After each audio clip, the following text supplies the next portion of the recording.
إنا حنا والقرف الله وكل إنا حنا والقرف الله وكل ورسلوا في غادنا كرغي ربي.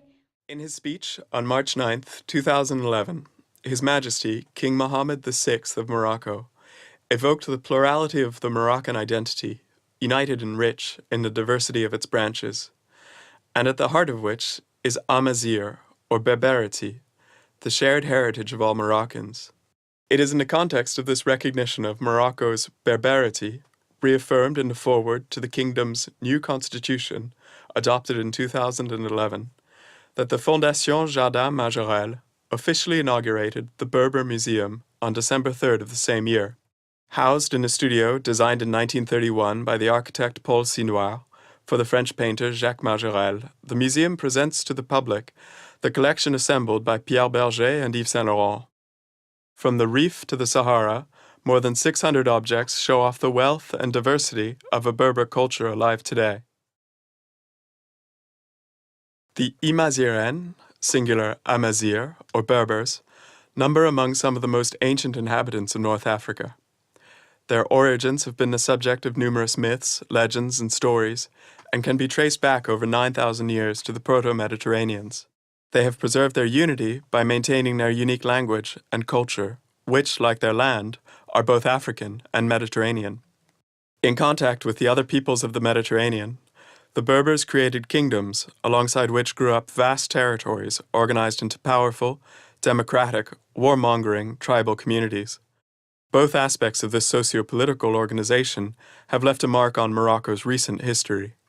As opposed to the pagan Mediterranean kingdoms of antiquity and the first heterodox principalities, Berber empires were Muslim and continentally oriented. Judaism continued to be practiced, and a Sunni Islam majority gradually took on a Berber hue with its brotherhoods, zawiyas, marabouts, and rituals. The roots of the Berber culture go deep down into Morocco's distant proto-history. It is a culture characterized by an unfailing bond with the earth, a sense of community, hospitality, and commensality, and its relationship with the sacred. Its openness to many influences, be they Mediterranean, African, Oriental, European, or international, has defined its character today.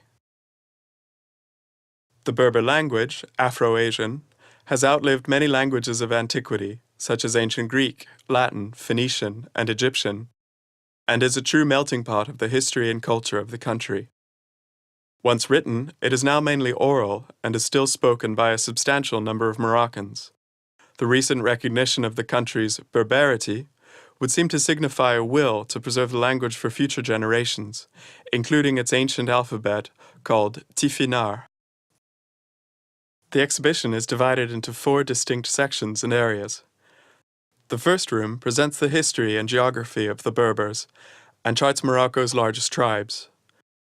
A Berber woman, painted by Jacques Majorelle in 1921 in Marrakech, evokes the artist's close links with this people extensively represented in his pictorial work.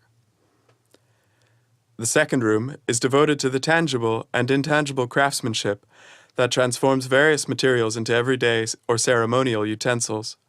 The diversity of artisanal creations is seen through work in wood, leather, pottery, and basket weaving. The dominant geometric designs on domestic objects for both everyday or festive use, such as ritual objects, are sometimes associated with human images. The third room, devoted to jewelry, presents a collection of jewels illustrating beliefs and knowledge accumulated over thousands of years, an expression of tribal identity and of the social status of the woman who wears them. Jewels are also a form of savings, available as and when the economic fortunes of a rural society so require it. They are all the work of remarkable, often itinerant artisan jewelers. The necklaces are created by the women, who combine amber, coral, amazonite, and silver elements depending on the style of their region. A host of different materials and symbolic shapes are imbued with medical properties.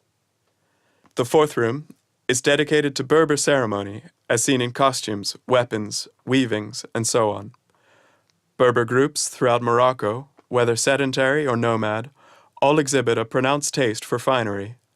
Clothing, jewelry, and accessories define their identity and make up their festive costumes, whose variety can be appreciated on the occasions of large gatherings.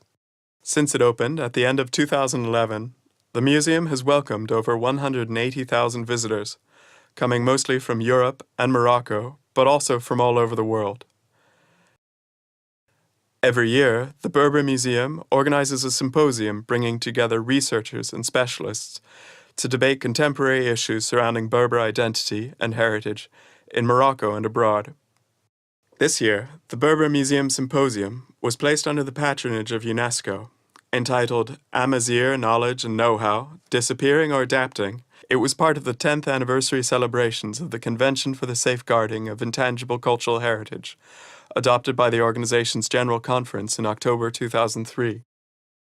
The proceedings of the symposium, called Cahiers du Musée Berber, are published in both English and their original language, and are widely distributed to museums and international institutions.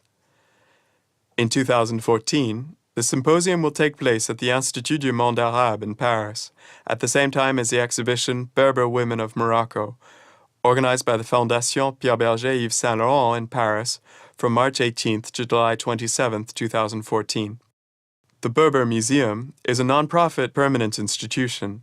Its aims, as defined by the International Council of Museums, ICOM, of which it has been a member since 2013, are to serve society and its development, to acquire, conserve, research, communicate, and exhibit the tangible and intangible heritage of humanity and its environment for the purposes of education, study, and enjoyment.